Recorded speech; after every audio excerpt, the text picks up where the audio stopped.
mengatakan bahwasanya Hasto tidak jadi ditangkap KPK. Ternyata KPK kalah dengan Hasto. Hasto tidak jadi ditangkap KPK. Artinya apa? Bahwa Hasto tidak lagi menjadi tersangka. Hasto bebas. Itu pernyataan yang terlalu on. Biasa itu, ya kan, kalau misalnya orang-orang kecil, orang-orang kerdil, ya, itu biasanya sangat senang dengan kemenangan-kemenangan kerdil. Mungkin menyampaikan terkait surat pengajuan tadi yang disampaikan salah satu rekan jurnalis bahwa tidak akan dilakukan pemeriksaan. Kalau itu sudah saya jawab bahwa proses penyidikan tetap berjalan, ya. Artinya KPK menolak pengajuan tersebut. Namun, apakah penyidik akan melakukan pemanggilan kepada yang bersangkutan selama proses peradilan berlangsung atau setelah itu, tentunya kita kembalikan kepada penyidik. Demikian. Penyidik dan jaksa penuntut umum ini bekerja sama dan saling memberi masukan. Kapan sebaiknya tersangka ini ditahan? Bagaimana alat bukti dalam pemenuhan unsur perkara? Ini menjadi salah satu kekuatan di KPK hingga pada saat perkara ini dilimpahkan ke persidangan nanti untuk conviction rate-nya ini 100% atau mendekati 100% kalau melihat histori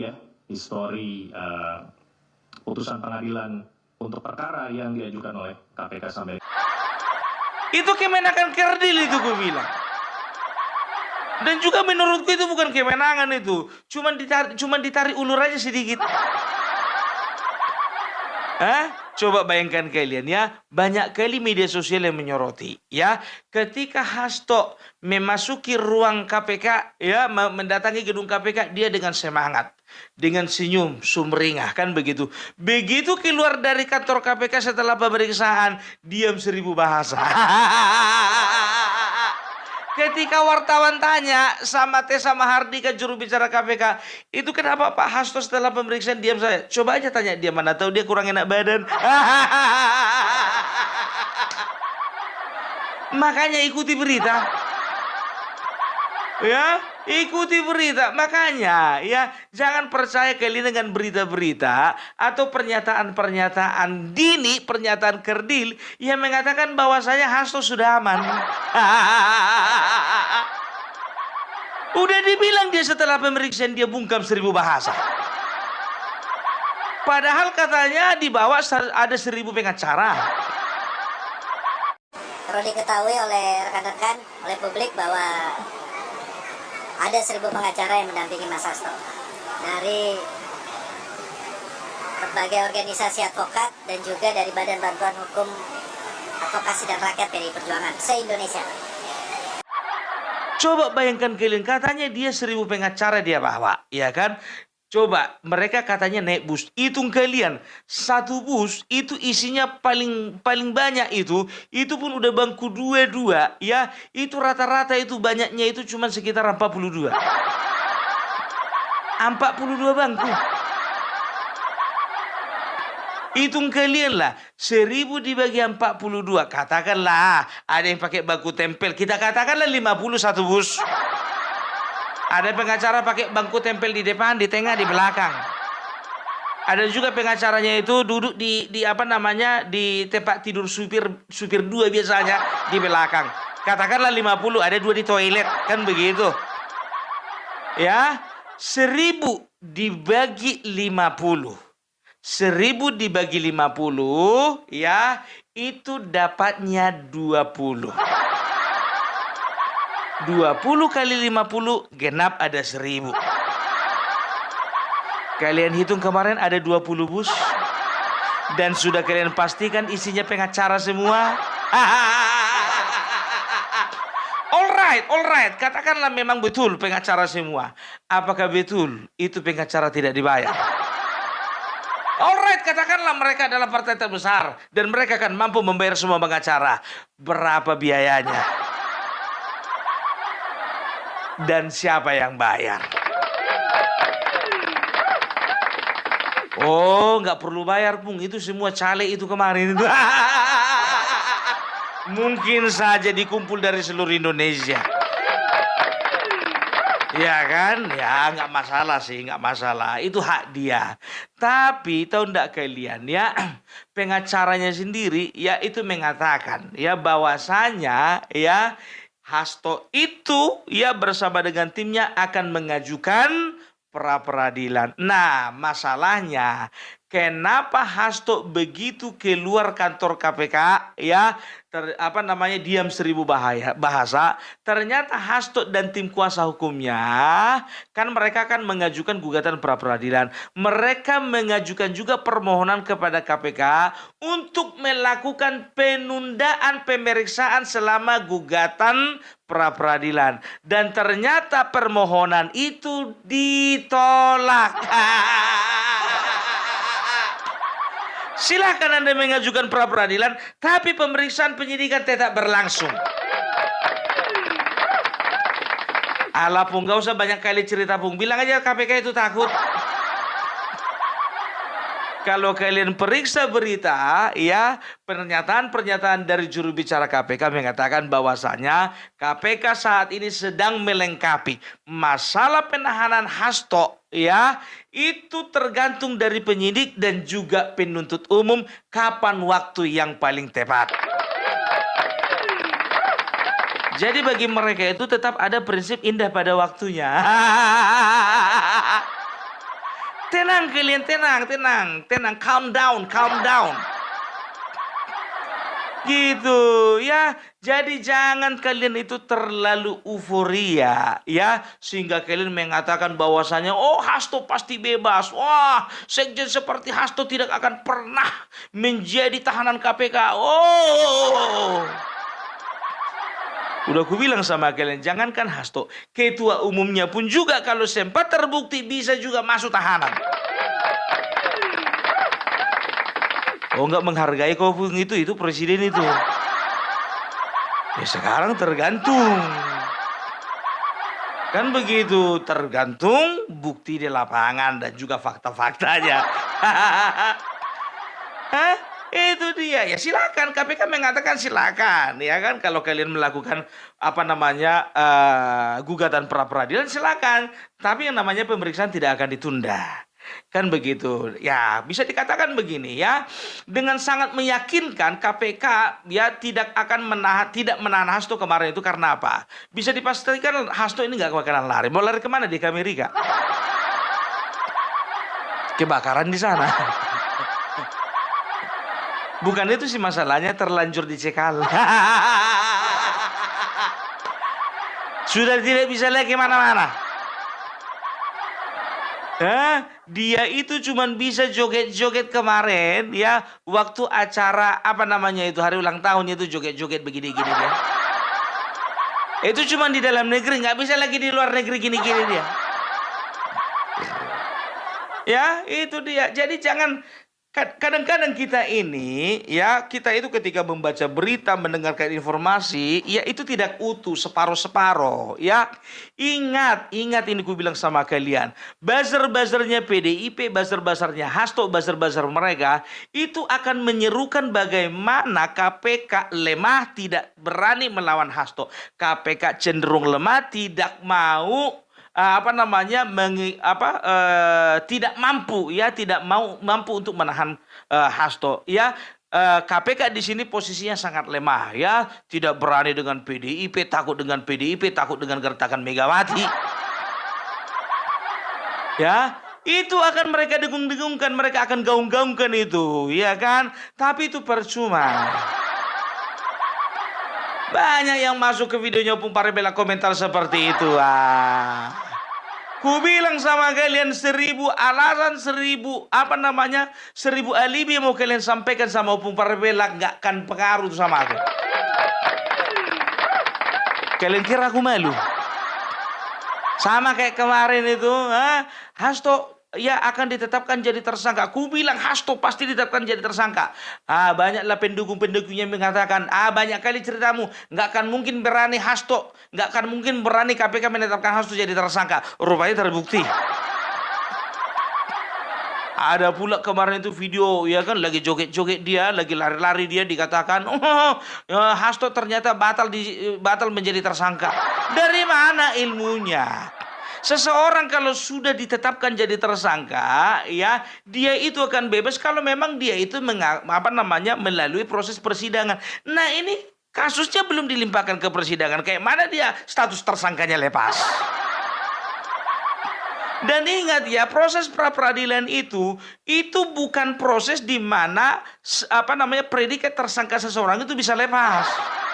Bukan. Proses pra-peradilan itu adalah upaya hukum yang dilakukan oleh seorang yang merasa dirugikan, yaitu mungkin Hasto pada saat ini karena dijadikan tersangka. Dan itu ya, prosesnya itu ada di PN, Pengadilan Negeri, ya, pengadilan di tingkat kabupaten atau kota. Nah, nanti kan bertanding itu antara kuasa hukum Hasto dan juga kuasa hukumnya KPK. Ya kalau misalnya contohnya ya, kuasa hukum KPK bisa membuktikan bahwasanya memang Hasto ini betul melakukan kejahatan, ya sudah, berarti apa tindakan yang bisa dilakukan? Naik banding nggak bisa. Nggak bisa. Karena apa? Ya, putusan pra-peradilan itu hanya di pengadilan negeri, ya, tidak bisa kasasi, tidak bisa banding ke pengadilan tinggi, apalagi ke Mahkamah Agung. Udah selesai sampai di situ, kan begitu. Makanya KPK saat ini sedang menyiapkan, melengkapi bukti-bukti supaya apa? Supaya nanti ketika kasusnya dilimpahkan ke persidangan, maka bukti-bukti dan alasan-alasan dan faktanya itu betul-betul kuat. Kan begitu? Ya. Kasus ketika ditangani kepolisian, ditangani kejaksaan, ditangani oleh KPK, semuanya itu kan pasti kasusnya itu kan dilimpahkan ke persidangan. Nah, di persidangan itu dipertarung, kan begitu, dibuktikan. Pakai SeaBank itu mudah. Buka rekeningnya mudah, ada transfer gratis sampai dengan 100 kali, dan ada bunga cair harian sampai dengan 6%. Emang lebih mudah bersama SeaBank. Maka dari itu aku akan terus pakai SeaBank, karena pakai SeaBank membuat hidup lebih mudah.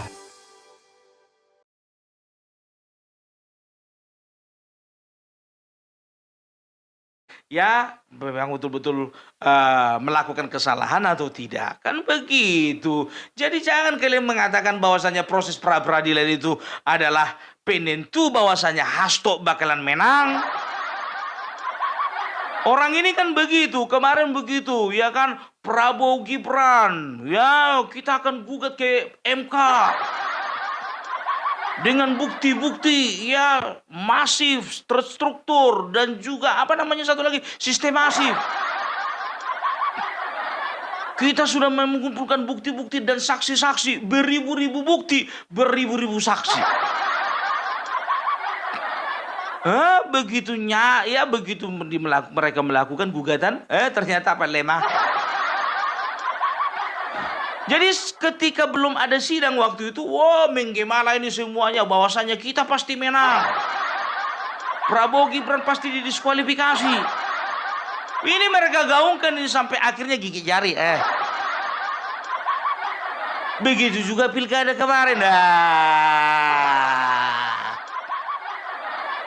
Bosan. Apa enggak ada permainan yang lain? Kita udah tahu ujung-ujungnya kemana.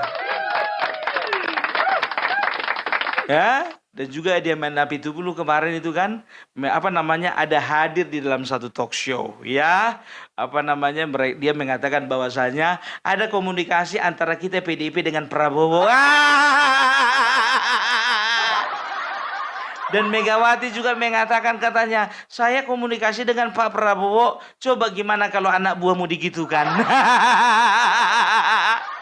Cie-cie ngadu-ngadu sama presiden. Ngadu nih ya. Hadapi sendiri dong. Udah kayak anak sekolah ya dari SMP mau masuk ke SMA favorit, nggak cukup nilainya lewat pintu belakang.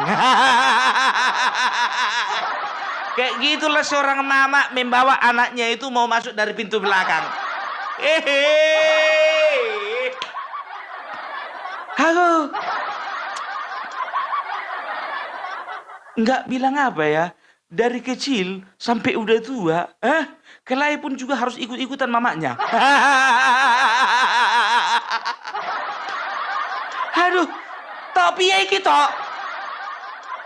Sampai ini ngizin-ngizini. Mulai dari kue cilik tok. Sampai saya wis tuwek. Sampean punya dua masalah kue ngadu-ngadu ngelapor-ngelapor karo mamakmu. Selesaikan sendiri toh. Alah, umurmu wis piro toh? Sedangkan aku jujur aja sekarang biar tau kalian, kalaupun ada masalah, nggak usah masalah yang lain-lain ya kan. Seberat-beratnya masalah nggak pernah aku ngadu sama mamaku.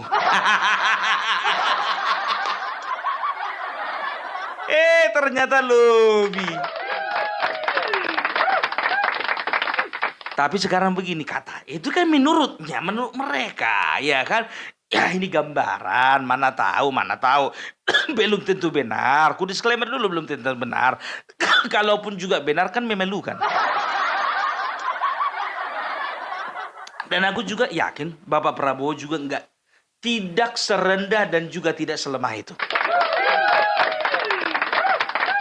Dan kita yakin, kita percaya Bapak Prabowo tidak akan campur tangan, tidak akan intervensi. Dan Bapak Prabowo akan jamin bahwasannya beliau akan memberi kebebasan dan memberi ruang kepada KPK untuk menyelesaikan masalah ini. Ini kan seolah, gini, siapa yang tahu rupanya? Ya, itu kan pengakuan mereka.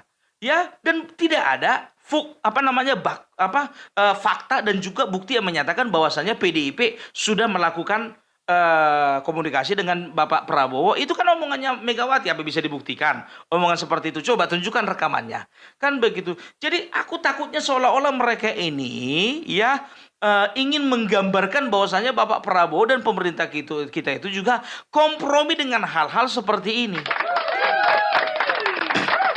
Ya, hati-hati kita, jangan terjebak gitu loh. Jangan terjebak dengan statement-statement mereka, pernyataan mereka di media publik ya, yang ingin melemahkan pemerintahan Bapak Prabowo. Nggak bisa ya. Makanya kita sebagai seorang netizen yang cerdas, warga negara yang cerdas harus bisa memilah dan memilih ya berita-berita apa, kan begitu. Sekarang posisinya Hasto tersangka, KPK sebagai penegak hukum. Masa kalian percaya kubunya Hasto daripada penegak hukum?